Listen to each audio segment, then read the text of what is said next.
नमस्कार मेरे प्यारे मित्रों, मैं पंडित राजगुरु शर्मा। आज हम बात करने वाले हैं, क्या किसी भी अज्ञानी व्यक्ति को बिना गुरु के, बिना ब्राह्मण के, बिना साधु संत के या फिर किसी ज्ञानी पुरुष की सलाह के बिना कोई भी पूजा पाठ, सिद्धि, साधना, आराधना, व्रत या उपवास करता है, क्या उसको उसका फल मिलता है या उसको ये कर्म करना चाहिए या नहीं करना चाहिए? इसी पर आज हम विशेष चर्चा करने वाले हैं, क्योंकि कुछ लोग अज्ञान होते हुए भी कोई भी पूजा पाठ, सिद्धि, साधना, व्रत, उपवास करने लग जाते हैं अपनी मर्जी से, और वो कई वर्षों तक करते हैं लेकिन उनको फल नहीं मिलता है। क्यों फल नहीं मिलता है? ये सभी कारण, ये सभी जानकारियां आपको हम विस्तार से देने वाले हैं। लेकिन मेरे प्यारे साथियों, मेरी माता और मेरी बहनों, इस वीडियो में आप अंत तक बने रहें, क्योंकि ये आपके लिए बहुत ही ज्ञानवर्धक वीडियो है। मेरी माता बहनों, मेरे प्यारे बंधुओं, बात करते हैं जैसे कि किसी व्यक्ति को किसी पूजा का, पाठ का, सिद्धि का, साधना का, व्रत का, उपवास का ज्ञान ना हो, उसकी संपूर्ण जानकारी ना हो, तो उस व्यक्ति को कोई भी ऐसी पूजा नहीं करनी चाहिए। उस व्यक्ति को सबसे पहले क्या करना चाहिए? कोई अच्छा सा, ज्ञानी सा गुरु बनाना चाहिए। अगर पुरुष है तो गुरु बना सकते हैं, यदि लड़की है तो किसी स्त्री को गुरुवानी बना सकते हैं। किसी ब्राह्मण से, किसी साधु संत से या किसी महाज्ञानी की सलाह के बिना कोई भी पूजा पाठ नहीं करनी चाहिए यदि आपको ज्ञान नहीं है। क्योंकि जो बिना ज्ञान के, बिना गुरु के, बिना ब्राह्मण के, बिना साधु संत के, किसी ज्ञानी महापुरुष की आज्ञा के बिना, आशीर्वाद के बिना कोई भी पूजा पाठ, आराधना, सिद्धि, साधना, व्रत, उपवास करते हैं तो उसका आपको फल नहीं मिलेगा। क्योंकि हो सकता है कि आप जो पूजा पाठ कर रहे हैं, जो सिद्धि साधना कर रहे हैं, उसमें आपसे गलतियां भी हो सकती है। आपको शुभ फल मिलने की बजाय अशुभ फल मिलने लगे, आपको लाभ की जगह हानि भी हो सकती है। ऐसा भी बहुत जगह, बहुत व्यक्तियों के साथ देखने को मिलता है। दोस्तों, सबसे पहले तो मैं आपको ये बताना चाहूंगा कि यदि कोई भी व्यक्ति ज्ञानी है अपने आपे में, जिसको हर पूजा पाठ का संपूर्ण ज्ञान है, तो वो व्यक्ति किसी भी देवी देवता को या अपने इष्ट देवता को मानकर कोई भी पूजा पाठ शुरू कर सकता है। क्योंकि उसे ज्ञान है तो वो कर सकता है, उसमें कोई दिक्कत नहीं है। लेकिन जिस व्यक्ति को पूजा पाठ का, सिद्धि साधना का या किसी भी देवी देवता के पूजन का ज्ञान ना हो, व्रत उपवास का ज्ञान ना हो, तो उसे अपनी मर्जी से नहीं उठाना चाहिए, नहीं करना चाहिए। उसे जीवन में कोई ना कोई गुरु या किसी ब्राह्मण को या साधु संत को या किसी महाज्ञानी को गुरु बना लेना चाहिए।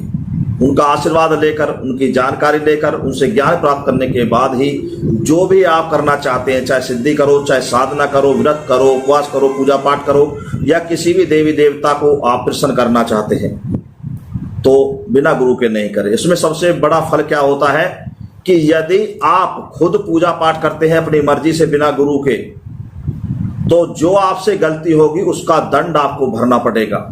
लाभ की जगह आपको हानि उठानी पड़ सकती है।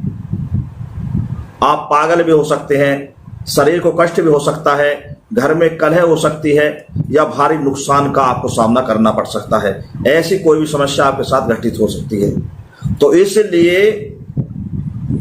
यदि आप गुरु की शरण में रहकर और उससे ज्ञान प्राप्त करने के बाद कोई भी सिद्धि, साधना, पूजा पाठ, व्रत, उपवास, किसी भी देवी देवता का पूजन करते हैं, तो यदि पहली बार तो उस पूजन से आपको जल्दी लाभ मिलेगा।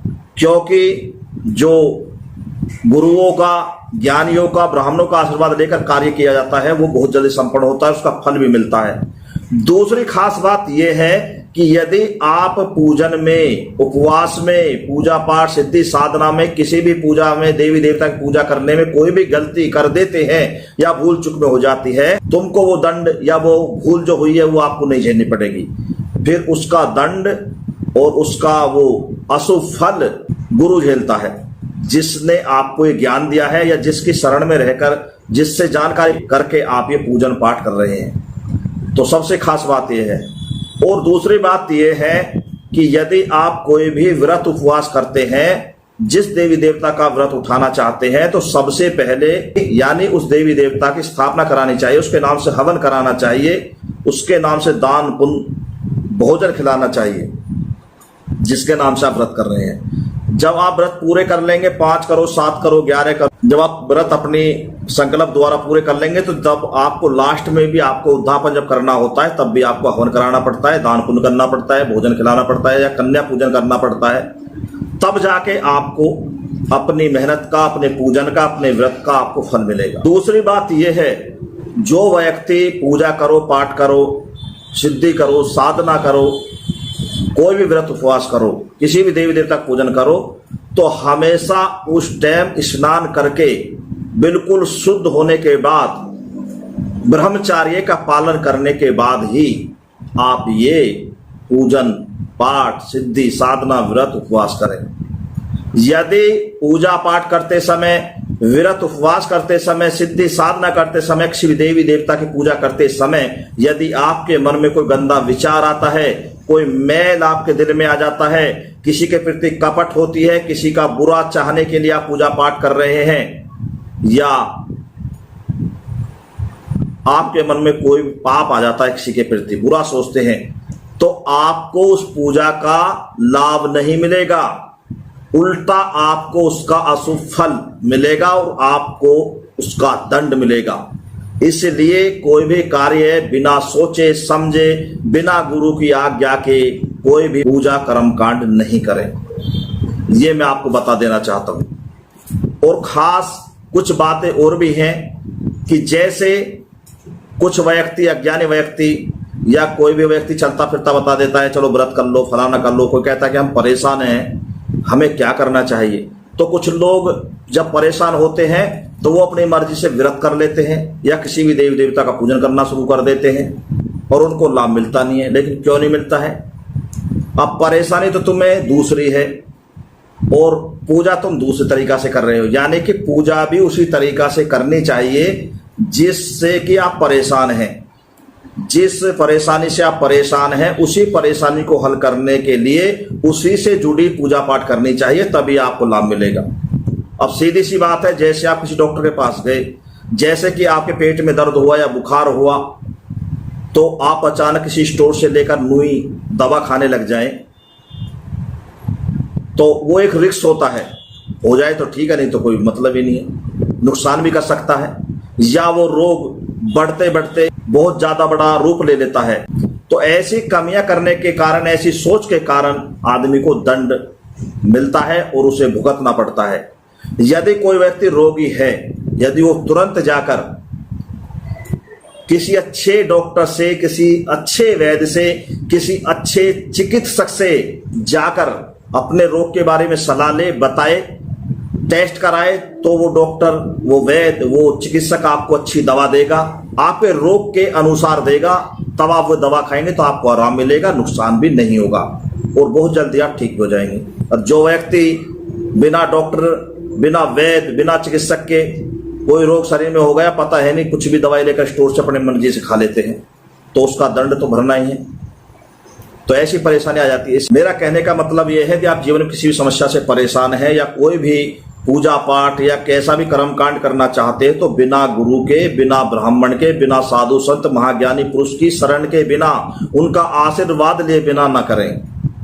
या शरीर में कोई रोग हो जाता है तो अपनी मर्जी से दवाई ना खाएं, तुरंत अच्छे डॉक्टर से, अच्छे वैद्य से, अच्छे चिकित्सक की सलाह से ही अपना इलाज कराएं और दवाई खाएं, तो आपको लाभ होगा। अब मैंने आपको इतनी सारी बातें समझाई हैं, हालांकि कुछ लोग थोड़ी सी बातों से समझ जाते हैं, लेकिन कुछ लोगों को अच्छी तरह से समझाना पड़ता है, तो उसी तरीका से मैंने समझाया है। जो लोग समझदार हैं वो मेरी बात को अच्छी तरह समझ गए होंगे और जो ना समझ है वो भी अच्छी तरह समझ गए होंगे। दोस्तों, मेरे प्यारे मित्रों, यदि आपको मेरी बताई हुई जानकारी, वीडियो अच्छी लगे तो लाइक एंड शेयर जरूर करना और कमेंट बॉक्स में जरूर लिखना। किसी भी देवी देवता की पूजा कैसे करनी चाहिए, हमें कैसे व्रत करने चाहिए, कैसे सिद्धि साधना करनी चाहिए, यानी कोई भी कर्मकांड की जानकारी प्राप्त करने के लिए आप हमसे संपर्क कर सकते हैं, हमारे कमेंट बॉक्स में मैसेज कर सकते हैं।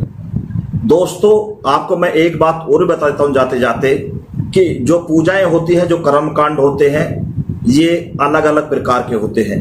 ये कैसे करने चाहिए, किस तरीका से करने चाहिए, इन सभी की जानकारी आप हमसे प्राप्त कर सकते हैं। क्योंकि ये वीडियो में अगर हम बताते हैं, अगर हम इस वीडियो में सारी बातें आपको बताते हैं तो ये वीडियो बहुत लंबी हो जाएगी और आप भी अच्छी तरह इस वीडियो को नहीं सुन पाएंगे। इसलिए यदि कोई भी व्यक्ति किसी भी पूजा पाठ की जानकारी प्राप्त करना चाहता है कि हमें पूजा पाठ कैसे करनी चाहिए, क्योंकि साधारण पूजा अलग होती है और सिद्धि साधना की पूजाएं अलग होती हैं, समझ रहे हो नहीं, तो वो किस उम्र में किस व्यक्ति को कैसे किस तरीका से करनी चाहिए, इन सभी का पूजा करने का तरीका अलग अलग होता है। तो आप इसके लिए हमसे संपर्क कर सकते हैं और अपने जन्म कुंडली, हस्तक रेखा, मस्तक रेखा दिखवाने के लिए भी संपर्क कर सकते हैं, जन्म कुंडली बनवाने के लिए भी संपर्क कर सकते हैं, अपने जन्म कुंडली का अशुभ ग्रह शांत कराने के लिए भी आप हमसे संपर्क कर सकते हैं। जीवन में कैसी भी समस्याएं चल रही हो, चाहे नौकरी की हो, बिजनेस की हो, व्यापार की हो, संतान की हो, शादी की हो, विवाह की हो, प्रेम की हो, कर्ज की हो, रोग की हो, शोक की हो, या फिर विदेश से जुड़ी हो, राजनीति से जुड़ी हुई हो, या अपनी बाधाओं में गिर गए, किसी ने कुछ करवा दिया है, जादू टोने फंस गए हैं, सभी का समाधान विस्तार से किया जाता है। तो आप एक बार जरूर संपर्क करें। दोस्तों मैं यहीं पर अब अपनी वाणी को देता हूं विराम और आप सभी करता हूं नमस्कार। फिर मिलूंगा नई ऑडियो वीडियो के साथ। जब तक के लिए पंडित राजगुरु शर्मा का आप सभी को जय हिंद, जय भारत।